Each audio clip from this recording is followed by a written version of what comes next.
A conspiracy theory is an explanation for an event or a situation that asserts the existence of a conspiracy by powerful and sinister groups, often political in motivation, when other explanations are much more plausible. This week, the Jackalopes will explore our favorite conspiracy theories.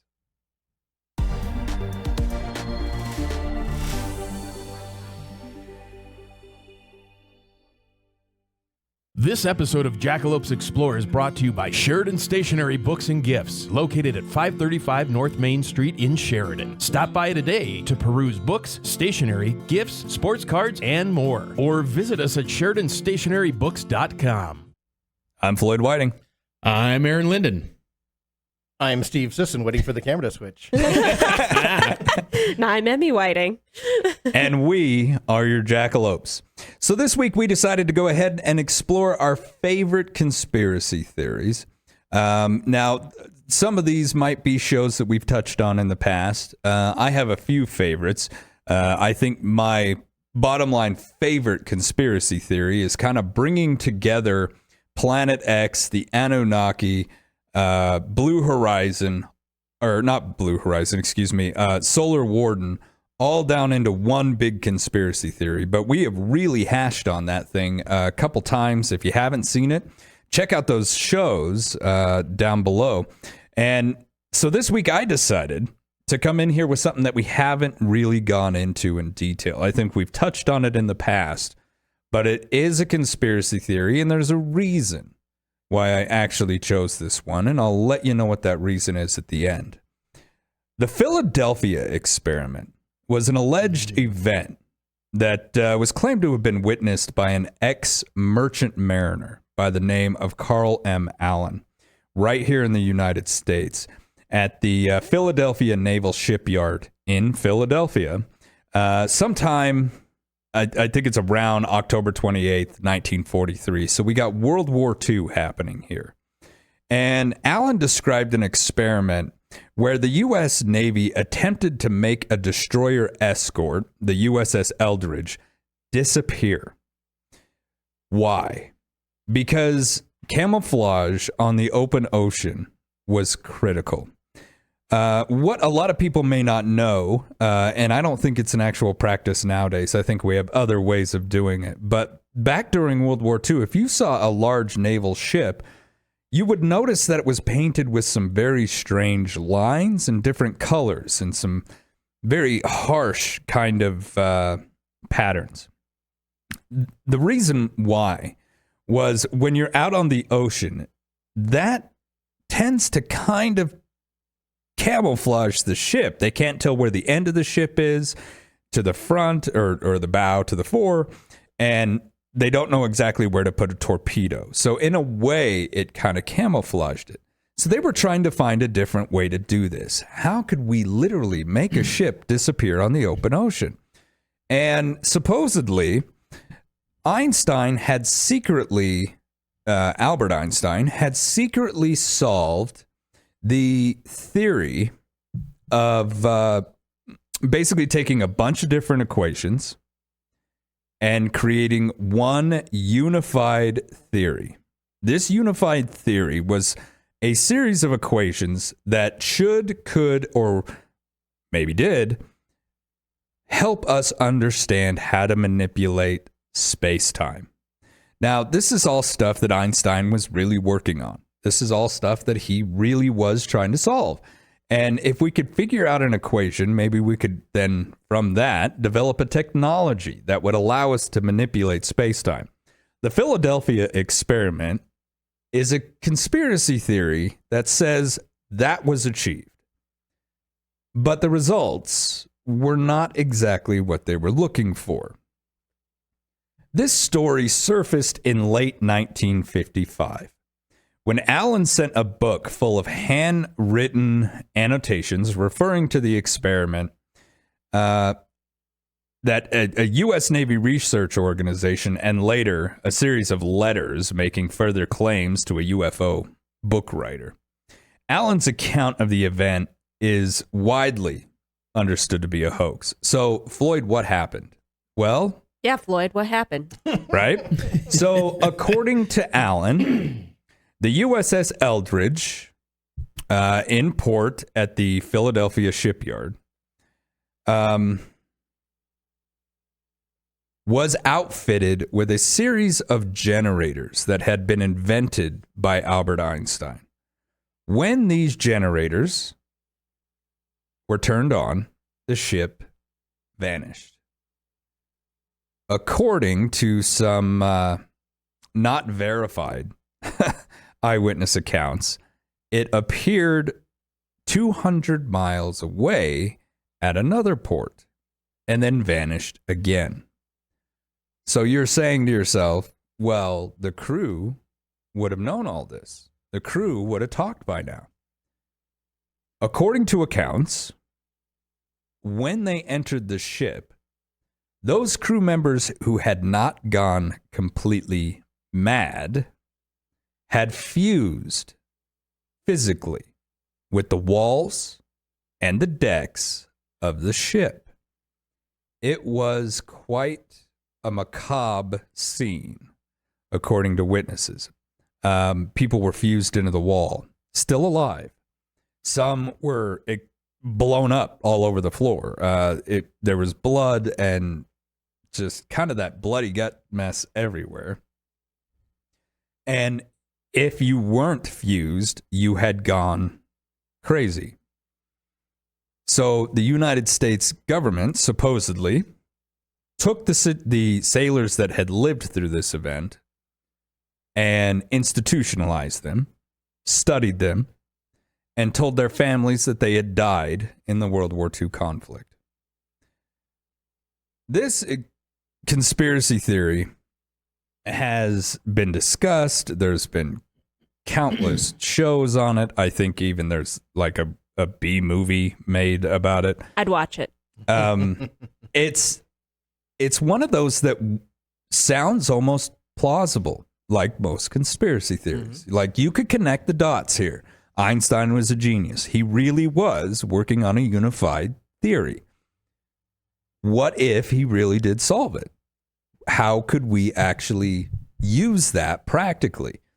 Using it on a naval vessel to make it disappear out at sea is practical. I mean, that is how I would use something like that.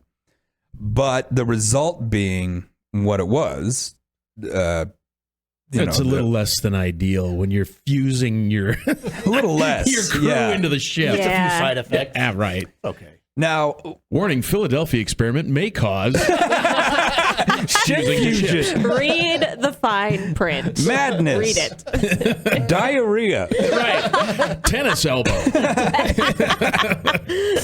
But I mean, it's one of those situations where you look back on this, and the first time I heard this, it's so fantastical that you're like, oh, you know, when I was younger, I was like, this probably happened for sure. Mm-hmm. There's absolutely no evidence for this thing outside of what some say is the ramblings of a madman.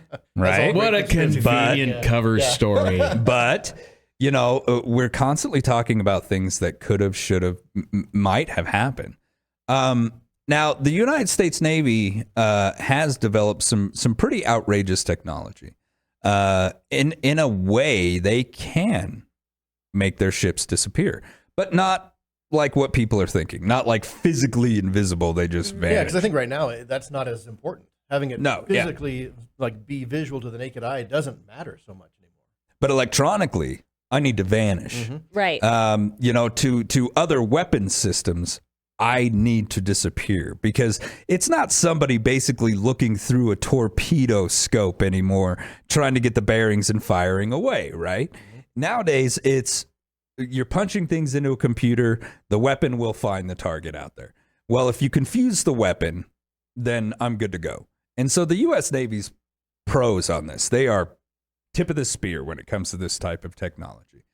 And so that leads credence to the idea that, you know, this was never really a thing. Mm-hmm. I brought this conspiracy theory today. I want to open it up to discussion because I know, Aaron, you kind of know about this conspiracy a little bit. For sure. What are your thoughts on this before I ultimately give mine? So the weird thing about this one, the weirdest thing I find about this, like, fused to the ship, blood gut piles everywhere, maybe that's a little more fantastical going, well, see, that's your evidence right there. I don't know about that part about, people actually like arms and things sticking out of the ship. But the part of this one that throws me off the most is where literally there are witness reports of they see this ship. Now all of a sudden it's, hours and hours away in a different location almost instantaneously, and then it's back. But I've also seen that played off as, well, it was the war.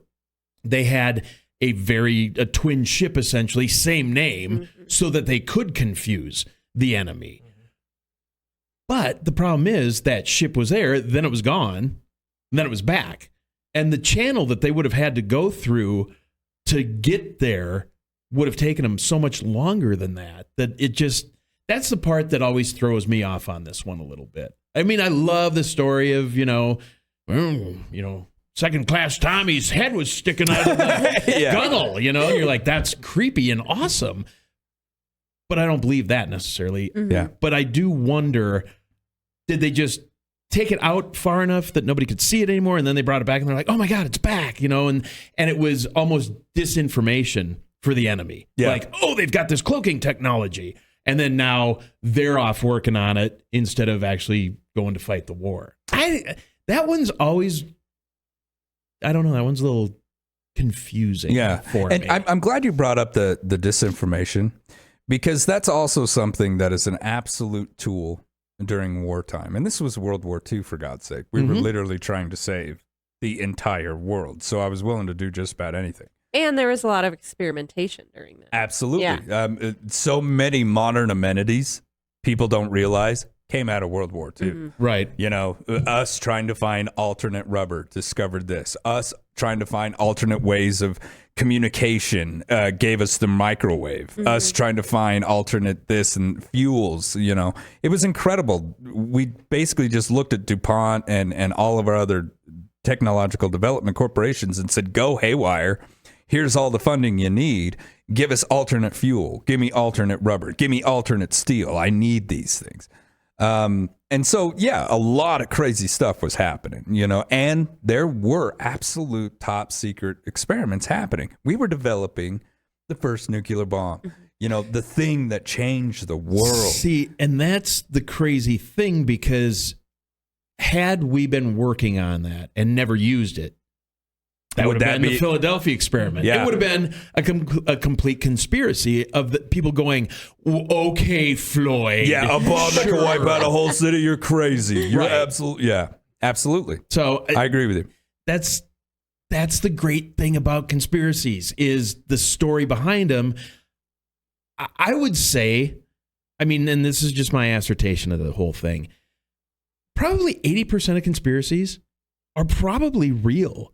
But we just don't have that evidence, or we've never used it, or we've been in the dark, or it was disinformation. Mm-hmm. But it was a thing. Yeah. So was the Philadelphia experiment actually a thing? Probably. Was it exactly what they say it is? Probably not. Yeah, Right. I would say there's bits of truth in it, most likely. Maybe there is an experiment of some sort. I don't think exactly what it's trying to portray it as. Right, that it made things vanish and fuse.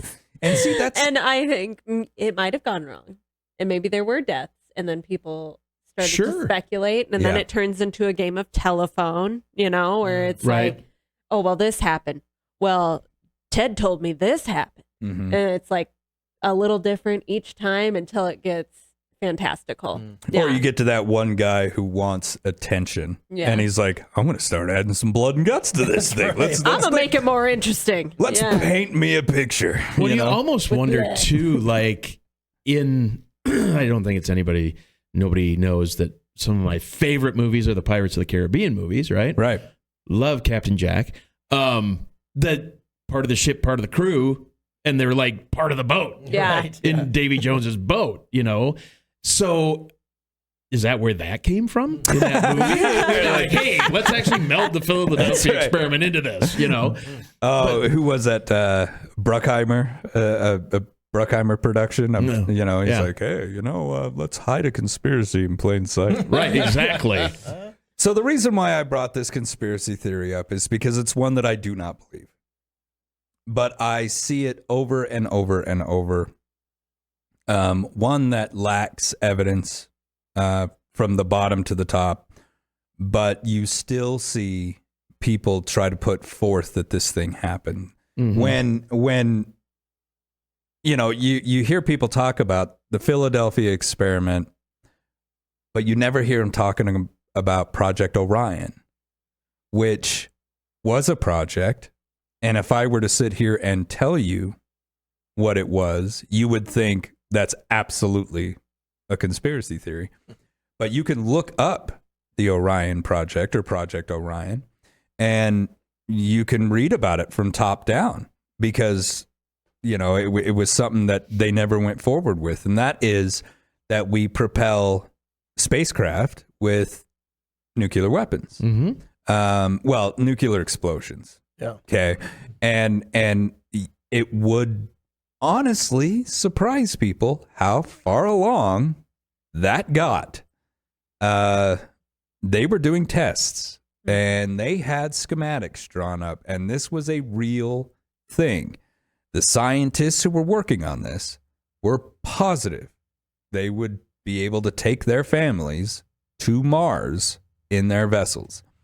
But ultimately, it got scrapped after, I do believe it was after the death of JFK, because he was very passionate about it. You know, he was very passionate about the space race in general, and he saw this as something that was actually feasible. No, it wouldn't be used to launch the vessel, but once in orbit, using it to propel it outwards. And so, I mean, they had very serious proof of concept experiments that were happening that made this a very feasible thing. But again, that's one of those situations where you would tell someone that and they're like, no way, that's not real. But yes, it was. Whereas like the Philadelphia experiment, I don't think it has any credence. I think pretty much what you guys are talking about. I think maybe something was being experimented and then all of a sudden it was taken way out of proportion. Yeah, blown up. Yeah, and somebody started linking things like we do that had no correlation or no connection. But if I just fill in this hole with this instead and just alter the truth a little bit and say that they're the ones that altered the truth, not me, it all fits together perfectly. Yeah. Conspiracy theories, they're fun. And you can believe whatever you want, but that's why I brought this one forward, because it's one that I actually don't think happened. Emmy, which one did you decide on? I can't wait. I have kept this secret from you because I was like, I don't want anyone to know what I'm talking about. So my favorite conspiracy theories are about celebrities. Ooh. And I am not a celebrity gossip person. You know, I don't really love Until that now. kind of stuff. When but we conspiracy spill the tea. theories, like there's a conspiracy theory about Katy Perry being a grown-up John Benet Ramsey. Oh, that's a good one. Yes. I haven't heard that one. Oh, you guys haven't heard that? I would have gone witch for sure, but I didn't know that one. Yeah. And then Avril Lavigne being replaced. Blah, blah, blah. I've heard that one. Yes, which I am not covering. Okay. Yeah, as much as I know. I don't believe it. And You've dashed Grant's hope. the only Grant's reason throwing up his hands in frustration. the only reason I am not covering that one today, because I do love that one, is that Avril Lavigne, or as she's called, has been greatly affected by the theory, and I don't want to keep right. Yeah, you don't want to shovel that on more. Yeah. Makes sense. Whereas the person we're talking about today has never really said, don't talk about this anymore, from what I can find. So the theory or urban legend, however you want to call it, is called Paul is dead. Oh, yes. Oh, Yes. Wait a minute. What is a good this? one. So in 1966, there were rumors started about Paul McCartney's health deteriorating. Okay. And so for a while, the Beatles, there were rumors about the Beatles breaking up, Paul McCartney going solo, and they kind of backed off from the public eye. There were, tour dates that were delayed, things like that. And then in early 1967, the rumor started up that Paul had actually died in a car accident and was being replaced with a lookalike. No. Yes. That's why he was. Yes. Well, I don't want to steal any thunder, but that's why he was the only barefoot one on the cover of Abbey Road. Yep. Different suit color at one point. In one Sgt. of them. Pepper's Lonely Heart Club Band album cover, in the flowers, it was supposed to be Paul's name with like an X through it. Yep. And oh man, there's all kinds of. Oh, yeah. You play one of the songs backwards, Yes. it's like, Maul is dead. Maul is dead. We'll talk about that. Okay. We'll talk about that. I'm a huge Beatles fan, and I know. I've never Apparently heard not. this. I've never heard this. So that was the theory, is that he died in a car accident. Paul McCartney was in a minor car accident at one point, and then people just started reading into it like, oh my gosh, what about this and this and this, the album covers and the music and whatnot. So Him and John no longer got along. there was Right. also one of the producers during a trip to Denver claimed a number of lookalikes were employed in order to distract the public from the Beatles leaving a hotel. Just added fire to everyone's like, oh my gosh, look, a lookalike. Yeah. It could And that be there's so Paul. many. Yes. Yeah. Yes. So there was also rumors that the lookalikes were being sent to perform on stage, which the Beatles have completely denied. And I believe that, Yeah, why would you do that? Yeah. Right? Yeah. It makes no sense. But people started looking into everything, after this theory started gaining traction. They were like, okay, well, what about the hidden meaning in this and this? So songs like Revolution 9, I Am the Walrus, and Strawberry Fields Forever contained messages played backwards. Okay. So I don't know if you guys have watched Little Nicky, but that part where he's playing, what was it? Some band he's playing backwards, and it's like just devil speak, Oh, yeah. and it made me think of that. But people started finding hidden messages in Revolution 9, and the message found when it was played backward was "Turn me on, dead man." And so people were like, "Oh my gosh!" And I listened to it. Played backwards.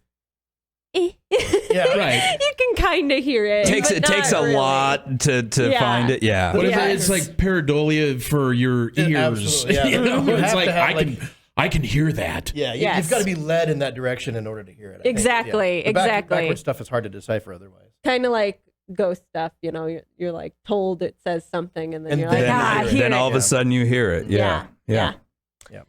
And then there is in Strawberry Fields Forever, I Buried Paul was in the message when it was played backwards. And that was in the ending of the song.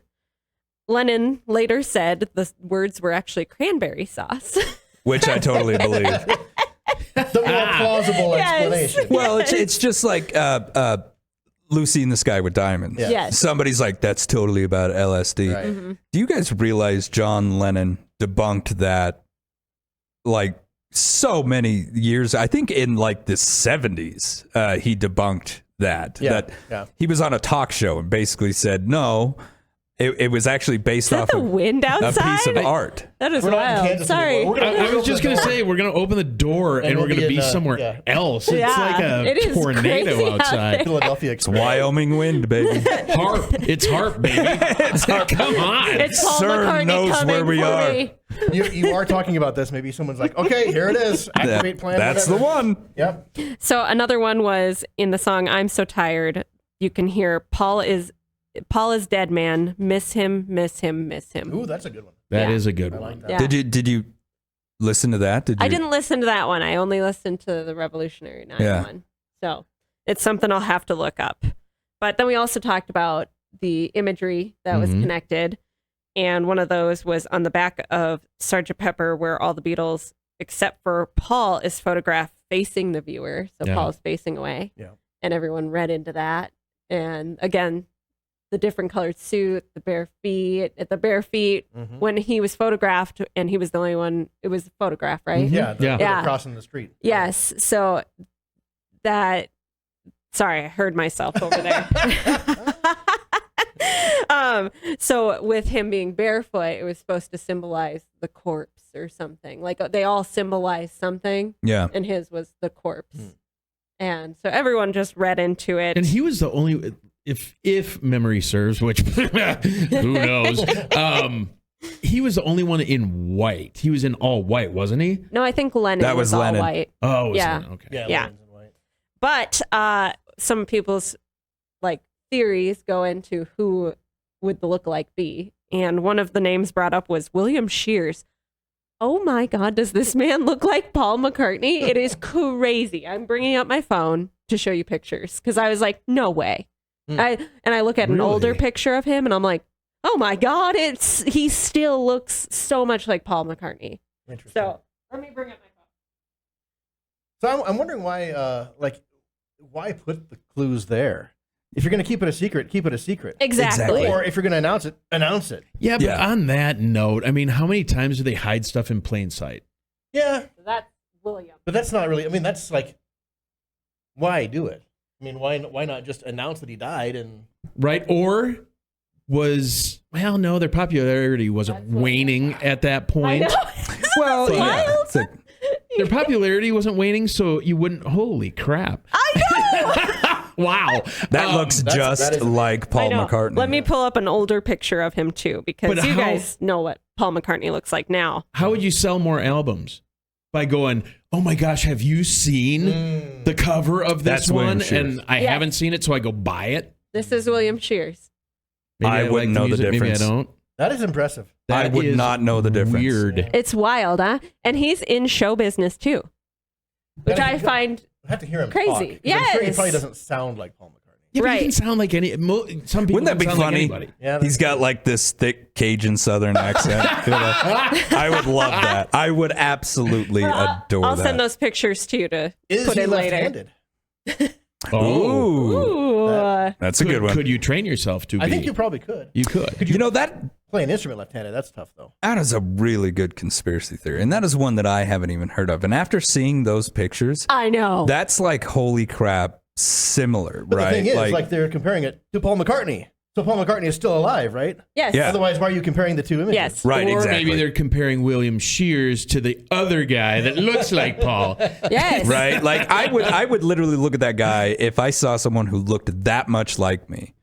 I'd be like, we got to go back in our DNA, man. Yeah. Yes. We share Absolutely. something because that is odd. That is much more than like the Will Ferrell, Chad Smith. Yes. Yeah. Yeah. That's way more Absolutely. than that. And I mean, you look at other like celebrity lookalikes and you're like, yeah, I see it, you know? Like, Right, but you're not I going to can see pass. it, Well, but- especially a Beatle. Yeah. Everybody knew the Beatles. Yeah. Right. But Everyone. that's the thing, though, is that Will Ferrell and the drummer from the Red Hot Chili Peppers, I mean, they look very similar. Like they could be brothers, but Right. they don't look like they're Twins. Not like that. Yeah. Twins, man, it's wild. That's out of sane. Yes. That's So- pretty incredible. It's crazy. I was just because I looked up William Shears because I was like, okay, everyone's saying this is the guy they compare him to, and I'm like, oh my God, there's no way they're like twins. Like if I was Paul, I would employ him Yes. to make Totally. certain appearances for Absolutely. me. Yeah, the ones you don't want to attend. Yeah, you're send just him like, hey, instead. bro, go there, do Yeah. this for Yeah, me. I'll pay Like- X amount. No one would You know. get picked to go to Comic-Con because you were a voice on Scooby-Doo back in the 80s, and you're like, I don't want to go. I don't wanna go. Will, this is you, man. Yep. Step up, brother. Head in there for me. I'll pay you $1,000 to just stand there and get praised. Like, yeah, totally.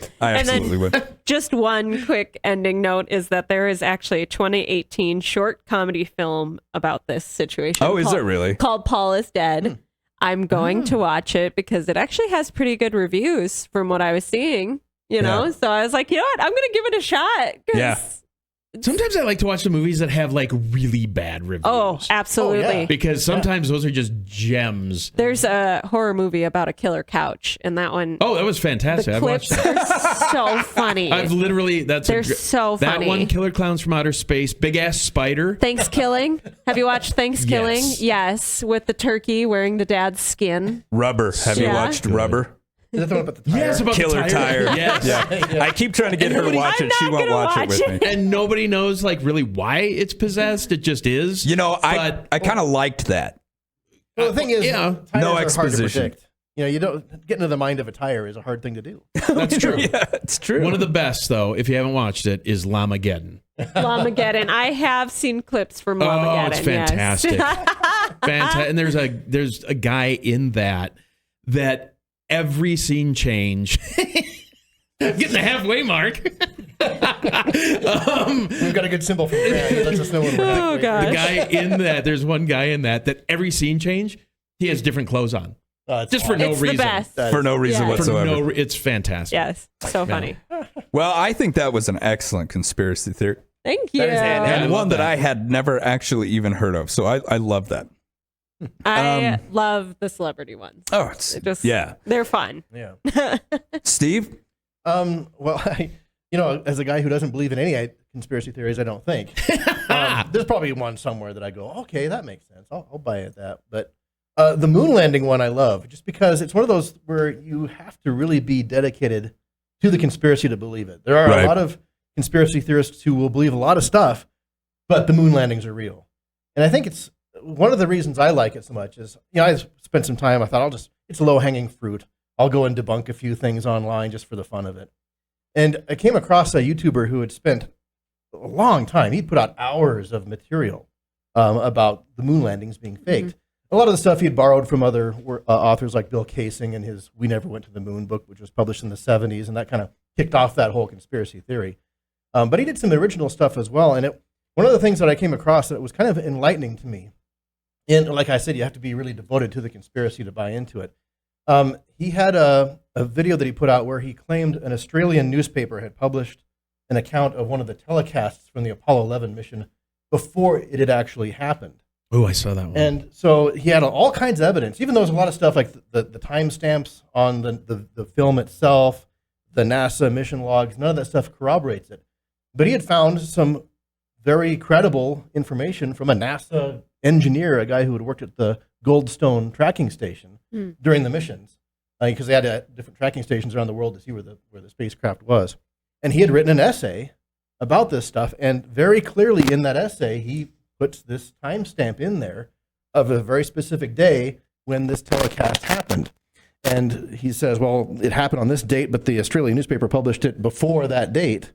And what I found interesting was it's kind of like you have to really do a lot of very deep research to find that kind of stuff that backs up the theory, because all the other stuff around it is saying, no, this isn't true.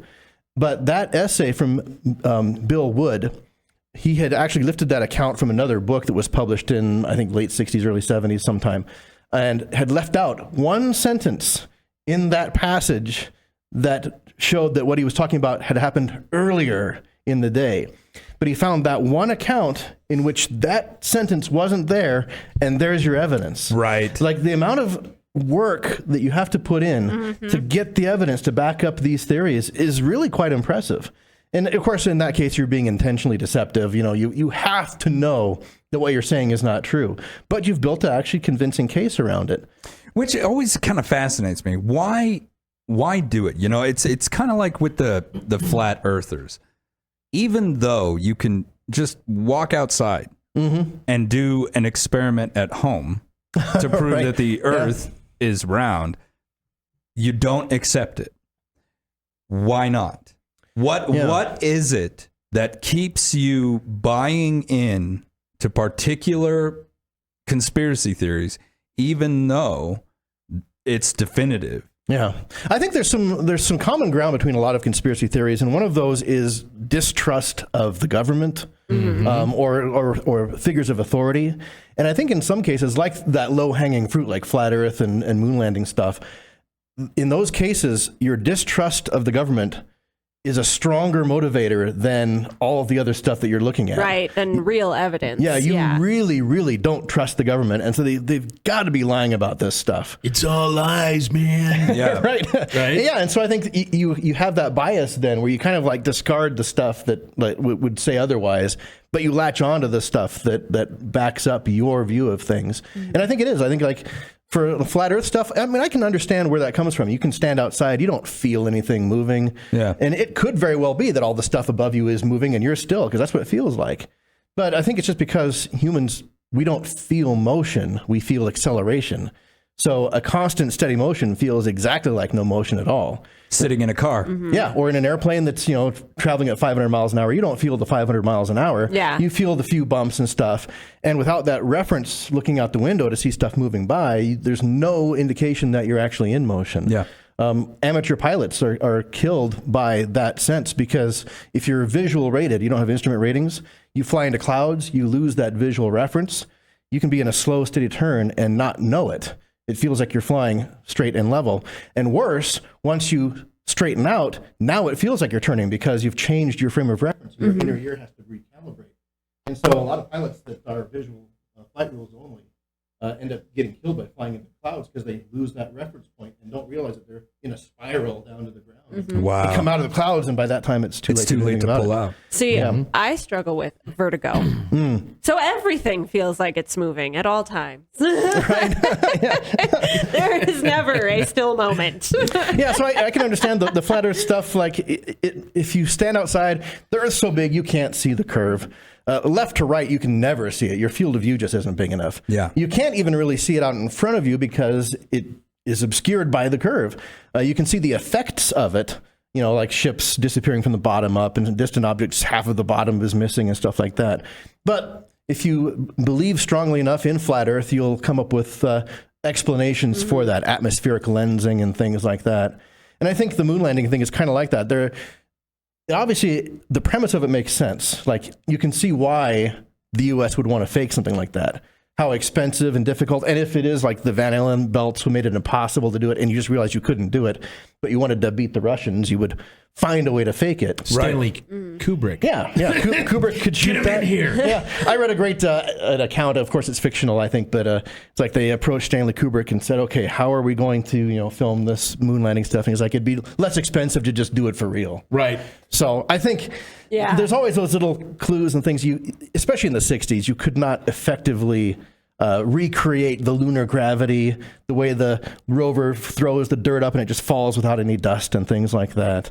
But I like those theories because you do have to be really devoted to it. Yeah. And I think there's some common ground in even like big conspiracies like 9/11. That's the one I've spent the most time doing research on. Yes. And it's such a big event with so many other subcategories and so many rabbit holes in there. But the same common thread applies where you have to find that one piece of evidence and latch onto that because there's a lot of stuff around that's saying no, and you have to discard all that stuff.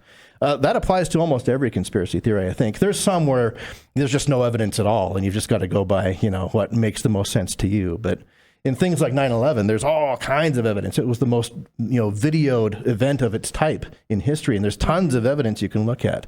But to find that narrative, it depends on the narrative, too, because there's some 9/11 conspiracies that probably actually do kind of make sense. Right. But a lot of those things you have to look at that one piece. Pick and choose. And you have to do a lot of research to find that one piece, which is why I think they're being deceptive, because in that amount of research, you had to have come across all the overwhelming evidence that says, no, what you're saying is not true. Absolutely. But you find that one piece, and you glom onto it and go, see, this is the proof. And all this one guy didn't say that thing. Exactly. Right. And off of that, you build the entire theory. Right. And no matter what evidence that this conspiracy isn't true, someone puts forward, you keep referring back to that one thing, right? Yeah. That one thing that maybe the interview didn't go right. That one thing that maybe somebody fat fingered something when they were typing. That one thing. And you can always go, but what about? Yeah. And then head back to that. Yeah. Yeah. And the thing of it is, I don't want people to think that we're poo-pooing conspiracy theories. I mean, think about it.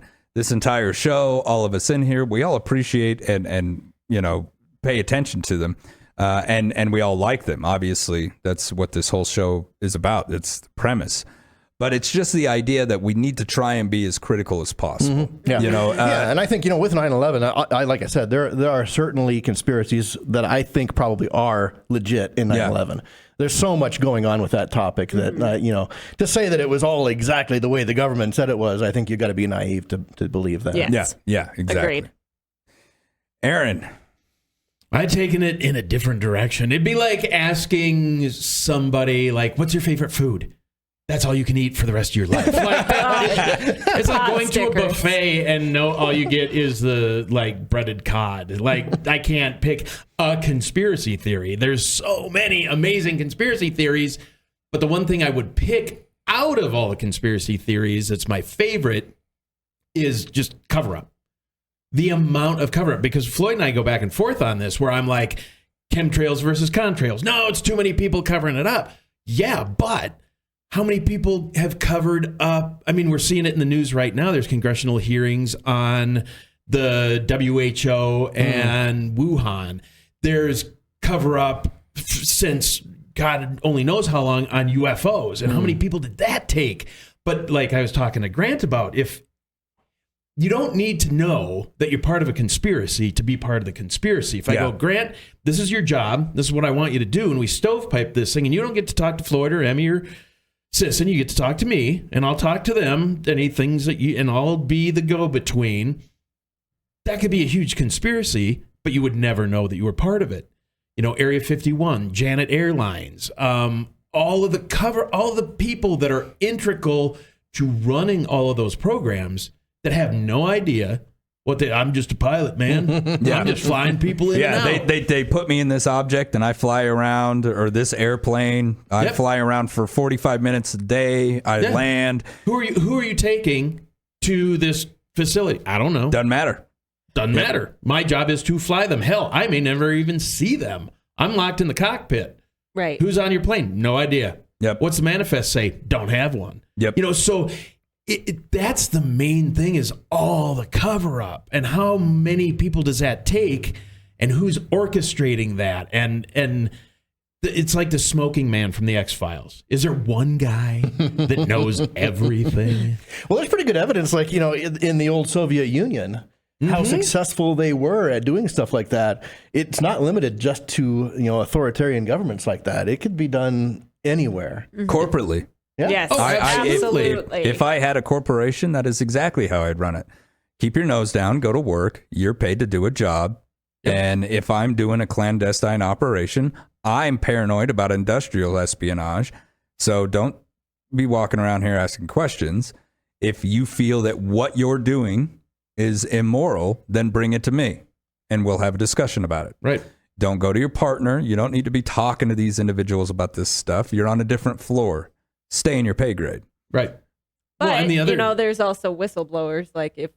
Well, see, that's unethical practice. Yeah, exactly. If there's an unethical practice, then absolutely. Yeah. And I'm like, go for it. Yeah. You go to whoever you deem If necessary. you're putting lives at risk. Absolutely. If you're doing something unethical or illegal, then I hope you get the whistle blowing on you. Mm-hmm. But back in the day, there were all kinds of crazy experiments that were going on that you didn't blow the whistle because you were part of the machine, man, and you knew it.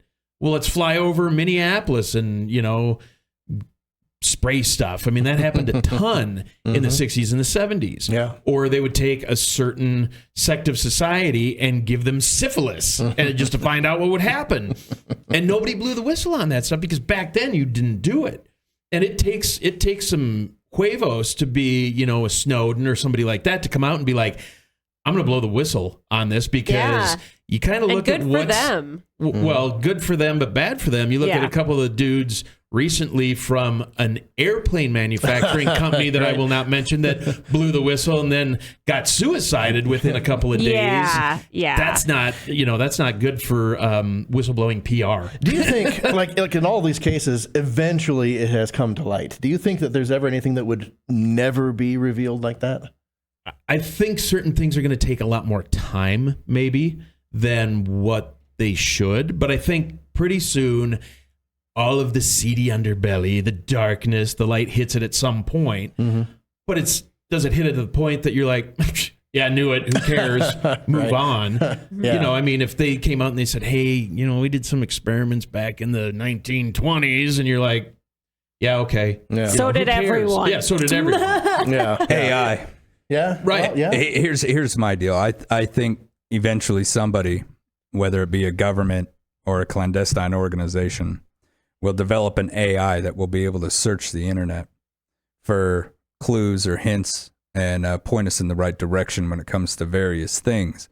So, you know, and I think that's my thing with AI. It's not that it's like intelligent in the way that we think it is, but you have to realize the speed at which this thing can run, the speed at which it can find something. Well, that's the real fear, because it'll find all these documents. It'll then analyze these documents, and then it'll use key phrases and key words and basically be able to mathematically equate, yes, they did this. I would love to ask ChatGPT to make a conspiracy theory. Just create one. That's a good idea. That's a great idea. Just see what it comes up with. Yes. Yeah. Although I did run one where I asked it, what is the greatest conspiracy theory that is real, and make that into an image, and it put together basically like an alien base at the bottom of the ocean. Okay. Yeah. And I'm like, what does it know that we do? Yes. We know more about Mars than we do the bottom of our own ocean. And again, like, come on. like you did exactly what I'm describing, where it's like,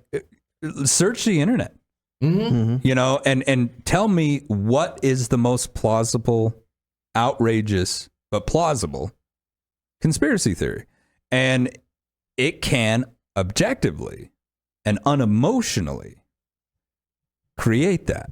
Where it'll find that information and basically, and that's my thing. There's no attachment to it. There's no, ooh, I heard this one when I was younger, so it's got to be true. Right. It's like, if we were going to look at this logically, based on the evidence that is actually available, there's probably aliens at the bottom of the sea. It would have to be smart enough, though, to realize, because if it's just churning through online publications, a lot of those online publications are written by humans with those biases. Yeah. And so it contains that bias in the data. Right. So it has to be smart enough to be able to filter that stuff out. But the weird thing about that example was I didn't give it any other prompt. I wasn't like, hey, give me the greatest conspiracy out there that's probably true that has to do with aliens in the ocean. I didn't say anything about any of that. How does it decipher what's true? Well, right. But I just thought that it was really, really interesting that I prompted it no more than big conspiracy theory, put it in an image. I want to know what you think is out there that they're just not telling us. And that was the image that it gave me. I'm like, okay. Yeah. It is intriguing that because I don't think that's a real common thread in, like, there's not a lot of conspiracy theories about aliens in the ocean, but when you think about it, most of the ocean is not. I mean, not and if I charted had that zero gravity engine that I'm always talking about, described by Bob Lazar, but if I had it, what would I be capable of? I'd be capable of traveling underneath the ocean. It would have absolutely no effect on me whatsoever. Right. Boy, and if you want to hide something from the Earth, the ocean's the greatest place to do it. Not only that, but I've got so much room to do it with. Yeah. Well, and especially if you are at depth. Because no one's going to go there. Well, nobody can go there, as we did in the Titan submersible episode. You don't go down there, without some consequences. Right? Yeah. So my greatest conspiracy theory isn't one. It's just that common thread of how much cover up does a lot of this take. It's not like four guys sitting in a room coming up with something and going, yeah, we're going to do this. It's a ton of people at all different levels going, okay, I don't know what I'm doing. I just do this thing. But there's somebody somewhere that knows what it is, whether it's HARP, weather control, contrail, chemtrail, aliens, whatever. There is a glut of people involved in all of that don't really know. Yeah, when they built DIA, for example, They brought in how many different contractors, and then they fire them, and then they bring in other guys, and all this stuff. Nobody knows the full facility. No one. That's the problem, though. They're like, no, we were building it over here, and there were buildings, and like, no, we're over here now, and those didn't exist. Yeah, they were buried, but now we're over here. Yeah. Nobody knows what the hell's going on. So, does it mean that you are in on the conspiracy? Absolutely not. Is it a huge conspiracy? Probably. Yeah.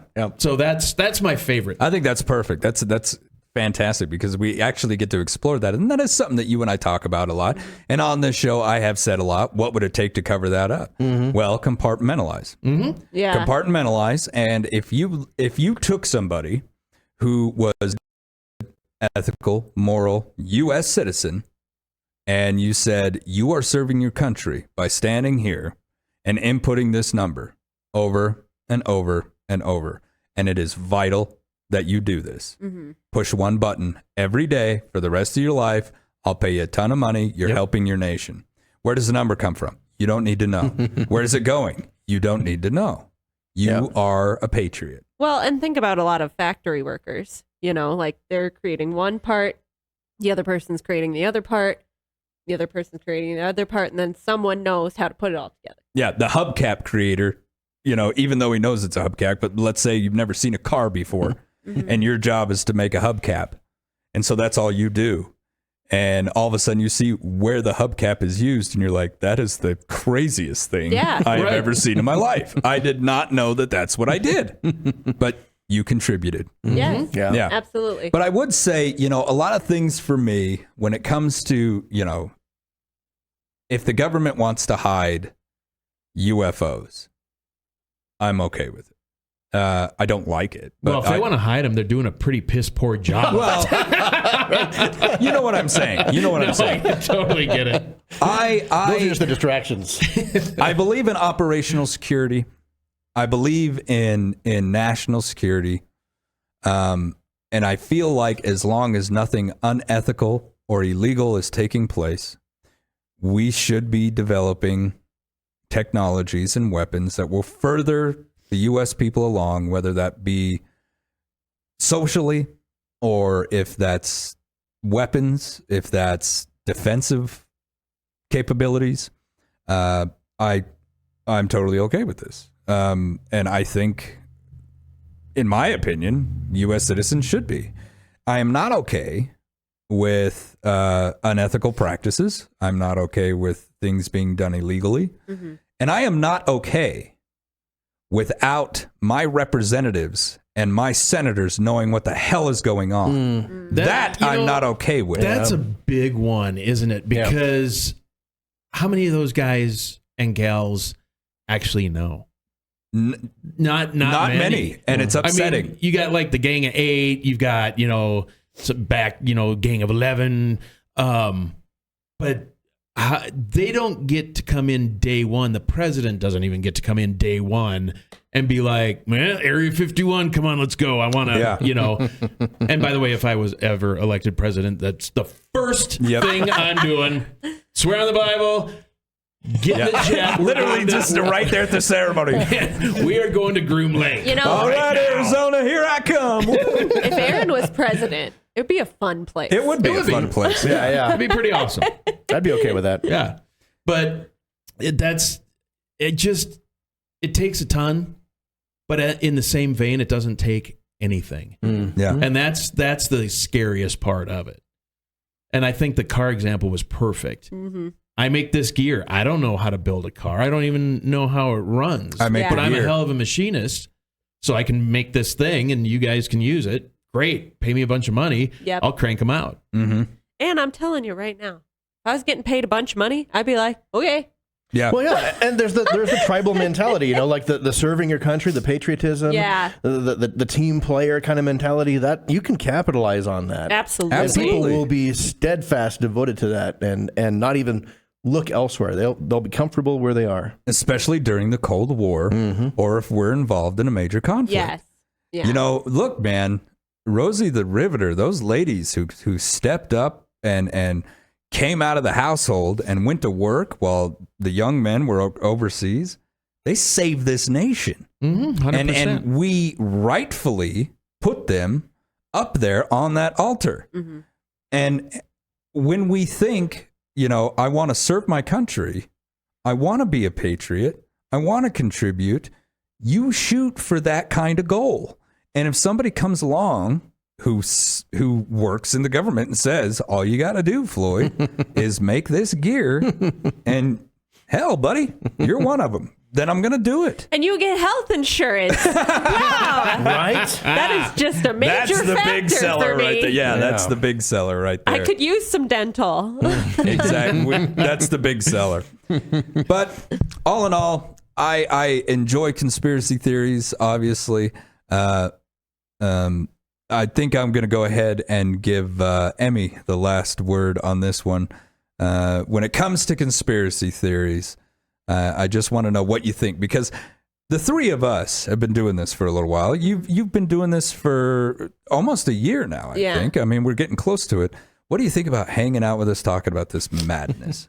In all reality, I think conspiracy theories are just fun.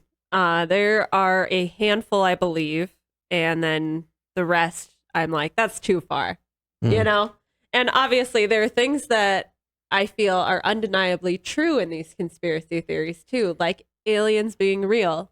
I think it's very just not thoughtful to think that we're the only people, the only living beings in this universe. Yeah. Mm-hmm. I think that's ignorant, to think that we are the only living things in this in this universe, because how sad would that be? I was just going to say, how lonely. Yeah. Like, Yep. So there are some, I'm like, that's undeniably true. We may not have proof of it, like solid evidence yet, but to think otherwise is silly. Mm-hmm. But again, then there's those really wacky ones that you're like,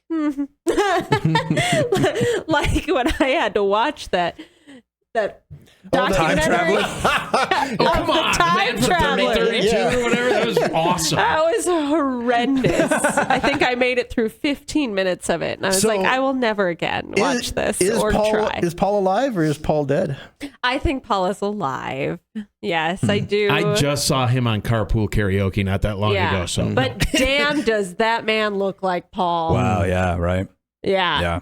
Yeah. Well, I want to thank Grant for everything that he does for us in the show. Thanks for making the hand gestures, Grant. You're a great guy, brother. We really appreciate you. And I want to say, hey, if you've watched our video, go ahead, give us a like, subscribe. There's plenty more. There's plenty you can look back on. And down in the comments, tell us what your favorite conspiracy theory is. I'd love to see what you guys think. You might give us some ideas You for never our know. next one. Mm-hmm. All right. You've been listening to Jackalopes Explore.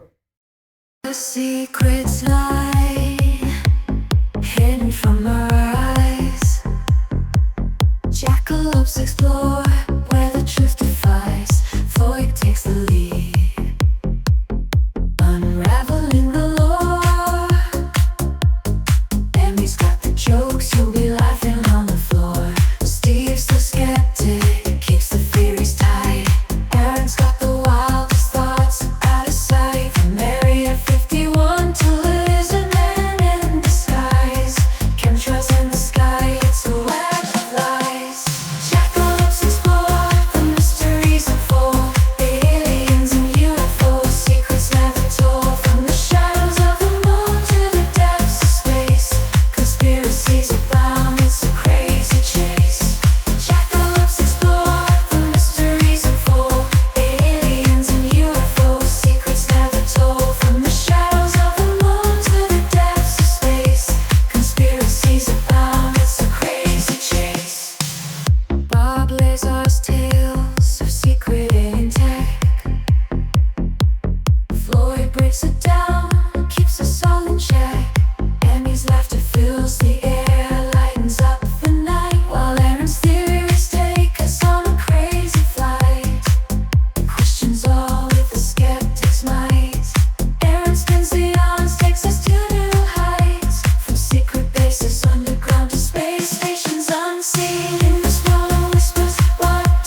Let your mind expand.